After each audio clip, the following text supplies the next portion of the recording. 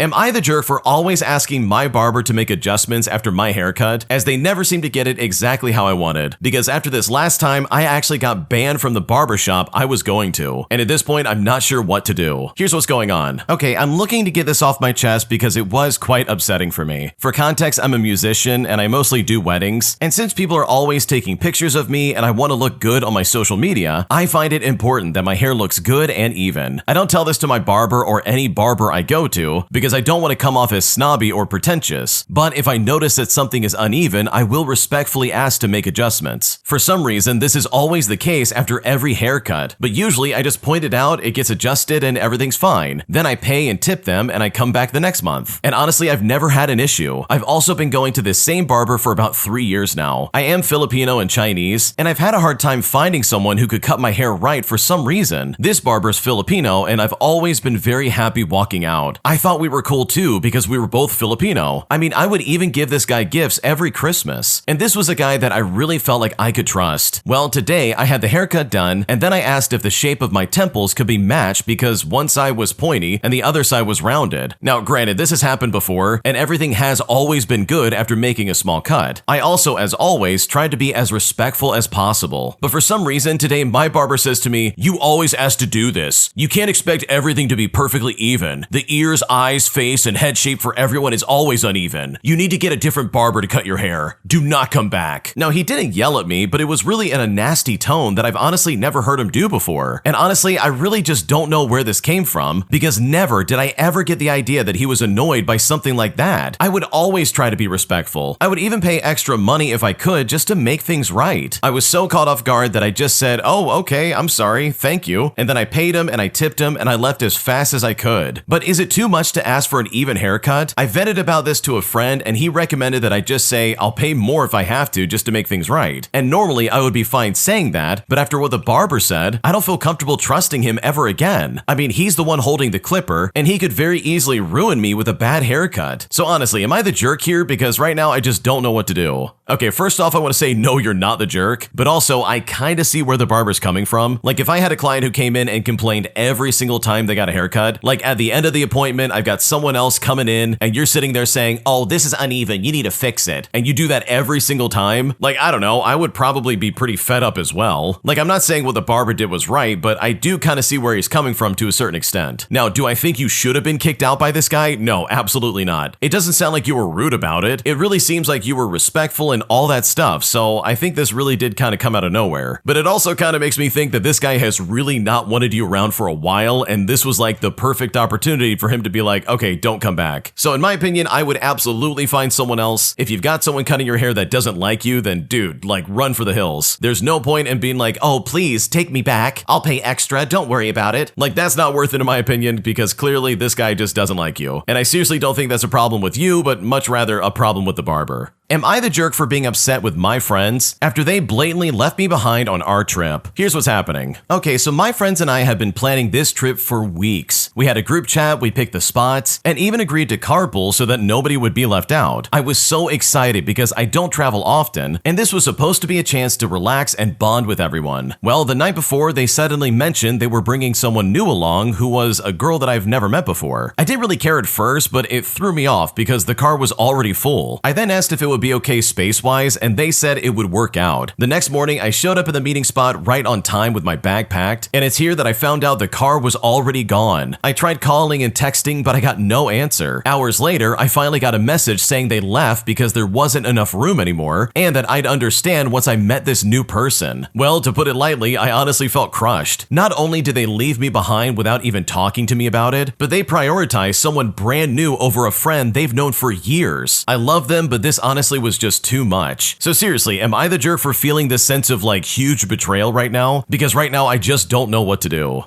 Okay, dude, this is really crazy. These people are not your friends. The second they left without you is the second they said, oh yeah, you're not our friend anymore. We're gonna take this new person. You'll understand, right? It's like, no, you do not have to understand. And you don't have to take this sitting down. Like, this is a huge betrayal. You have every right to be upset. Like, are you kidding me right now? So no, you're definitely not the jerk, and honestly, I would find some new friends, because these people absolutely suck. My mother-in-law secretly got our child an iPhone without my express permission, and I just now found out that my daughter's been using this phone for over 9 months. And at this point, I'm honestly kind of freaked out, and I seriously just don't know what to do. Here's what's going on. Okay, I want to start off by saying that we are strongly in the no cell phone until high school camp for our daughter, and we have made that adamantly clear to our entire extended family. Well, we just found out that my mother-in-law purchased an iPhone for our daughter 9 months ago, and at the time, she was only 10 years old. She literally did this behind our backs, clearly without our permission. Obviously, this involved making an agreement with our 10-year-old to keep this a secret and lie to both of her parents. And the icing on top is that the phone was not monitored whatsoever, and it had no parental controls. The phone was kept in my mother-in-law's house, and our daughter was using it when she visited her, which was frequently because my mother-in-law lives right down the street. The only reason we found out was due to another parent reaching out to me about a concern related to my daughter and her daughter texting each other, which of course I wasn't aware of. And I'm honestly not sure how long this would have went on otherwise. Obviously, I am furious, I feel blindsided, and I am so angry. My mother-in-law has otherwise always been a very involved, helpful, and wonderful grandparent. We trusted her and never would have expected her to be capable of such deceit. But I'm curious what other parents would do in this position. I know what I'm leaning towards doing, but I wanted to gauge other people's responses because I'm honestly not sure if I'm overreacting here. Okay, if there's any rule in life that I can possibly articulate on this channel, it is this one simple rule. You do not mess with other people's kids. You don't try to make them lie to their parents. You don't try to have secrets with them that their parents don't know about. You don't do anything of that nature. That is creepy and that's weird. And the fact that your mother-in-law decided, oh yeah, we're gonna get you a phone and just don't tell your mom about it. You can only use it when you're at my house. It'll be our little secret. I mean, I don't know about you, but that's really creepy, and that would be an instant route to never seeing that kid ever again. This is a 10-year-old we're talking about, dude. They're 10. You can't just sit there and be like, let's keep a secret between you and me. Your mom doesn't need to know. Here's a phone. Dude, that's crazy. That's absolutely inappropriate. And no, you're not overreacting, because this is a situation where you absolutely should be freaking out and saying absolutely not, never again, especially since it involves your 10-year-old daughter. Am I overreacting about my boyfriend wanting to take my car for his work trip that literally will have him driving for about 10 hours round trip? Because I know for a fact he can take a company car no problem, and yet still he wants to take my car instead, which is now making me question pretty much everything about this entire situation. Here's what's going on. So my boyfriend and his buddy are going on a work trip. They work at the same office together, and it is about a 5-hour drive each way, so 10 hours round trip in total. Instead of using a company car, which does exist, or a paid-for rental car, which is also an option, they wanted to take my car or my friend's car because we have SUVs. For reference, the guys have a truck, and the truck gets bad gas mileage, and it's apparently just way too small for them. And I guess combined with them and the luggage and golf clubs, it just would not be enough room. So the car that's in my name that I make the payments on and that I rely on, they want to take. Now, neither I nor the other guy's wife get to go, and we basically don't get to benefit from this trip at all. But somehow it's fine for one of the wifey's cars to rack up the miles. I mean, seriously, make it all make sense. Well, when they came to me, I said no, because I don't want the extra wear and tear. And suddenly, I'm the bad guy in this situation. Why is the default plan to risk my car instead of a work vehicle for a work trip? So seriously, internet, please tell me, am I overreacting here? Or is this actually as ridiculous as it all feels? Because right now, I really just don't know what to do. Okay, I've got to be honest here, I really don't think this is a work trip, and some of the other people in the comments section have pointed this out as well. I understand you'll do fun things on a work trip, and it does make sense that you might bring golf clubs because that is kind of common, but why on earth would they not go with a work vehicle instead of yours? The only rationale in my head is that, oh, they don't want to take a work car because guess what? This isn't a work trip, it's a friend's trip. Maybe they're not being completely truthful about why they want your car. Because in my head, I'm right there with you. If you're going on a work trip, why not just use the work car and wear that thing out? Why on earth would you ever want your car subjected to a 10-hour drive that you can't control? Especially if it's under your name. Dude, I'd be losing my mind if that was me. So no, you're not overreacting here. This really is kind of weird because there is no good reason for them to take your car. My boyfriend disinvited me from a trip we had planned together that would last for over a month. And now I'm honestly not sure how to fix this or how to move forward in our relationship. Here's what's happening. Okay, so my boyfriend and I have been together for 2 years, and he's been planning a month-long trip to Bali for basically his whole life. Originally, he always pictured himself going alone, but after we got serious, he invited me to come along with him. At first, he seemed genuinely excited for me to join, and I was excited too. Now, I will say the timing was stressful for me. I had to jump through a ton of hoops at work to get a month off. I also bought my plane ticket, which was $1,400. I mean, I've been doing everything to make this work. Then a couple weeks ago, he told me all of a sudden that he doesn't want me to come anymore. He said the trip was becoming too stressful with me involved, that he needs to do this alone to find himself, and that if he doesn't go solo, he'll resent me forever. He even admitted that either I'll resent him for leaving me behind, or he'll resent me for keeping him from this trip. Now, here's where it gets even harder. He knows that what he's doing is really messed up. He's told me that if he could go back in time, he never would have invited me in the first place, just so this plan could have all been avoided. He admits he's in the wrong and he knows how badly he's hurt me, but even then, he's still choosing to go without me. He did at least get my ticket refunded, and even though it wasn't fully reimbursed, he's giving me the full $1,400 back. But that doesn't erase how devastated I feel. I told him I would try to get over it, that I would be the one to carry the resentment if I had to, but every time I think about him going, my heart just breaks all over again. The thought of him experiencing all these incredible things without me crushes me. I don't want to see pictures when he gets back. I don't want to hear about the stories he's gonna have, because all I'll be thinking is, oh, he wanted to live that dream without me. He says he wants to work through this, and I do too, but I just don't know how to. He's been through a really hard life. He works constantly, and he says this is finally his turn to enjoy something for himself. Now, I understand that deeply, I really do, but I wish he could also see how deeply hurtful it is to me, and how much I sacrificed to make this trip possible. When he asks me how I'm doing, I usually just respond by saying, well, how would you be doing in this situation? And he'll say to me, yeah, that's valid, sorry for asking. And to me, that shows that he knows how wrong this is, but he's still going to do it anyways. So here I am. I don't know what to do, and I just don't know how to process this, or if this is something a relationship can even survive. Part of me understands his reasons, but another part feels completely discarded. So am I in the wrong for feeling so hurt? Because right now I just don't know what to do. Okay, I gotta be honest, I don't think your boyfriend likes you. It sounds like your boyfriend saw that you were like struggling to make this trip work, and instead of stepping up and being like, okay, how can I help? How can I make this burden a little bit lighter for you? He says, oh my gosh, I do not want to deal with this. You're making my trip way too stressful. You know what, if I could go back in time, I would not have even invited you in the first place. But don't worry, we can work through this. Like seriously, do you hear how this guy's acting and like the things he's saying? Because this is crazy. He clearly doesn't care about you, otherwise he would have been like, yeah, let's make this work. And really, let's think about this for a second. What is he planning on doing for a month on this trip? Like, why does he need to run off for a month and be like, I'm sorry, I just need to find myself? It's like, no, you need to find like a relationship where you care about the other person, because this guy does not care about the original poster at all. So I'm sorry this happened, but in my opinion, I think you can do way better than this guy, because based on what you've shared with us, it doesn't seem like he's a good boyfriend in the slightest. My job has literally not paid me properly in weeks, as I'm missing tips from my restaurant job for a few shifts that are just not getting resolved. And even though my manager is reassuring me that they're gonna figure it out, even still, weeks later, nothing has ever changed. And at this point, I'm getting frustrated and I seriously don't know what to do. Here's what's going on. Okay, so I just started serving at a new place in mid-August here in California, and this is all after being out of the industry for a while. And this is a cool, independently owned spot, which is in spite of some of the people that I work with who are just incredibly rude.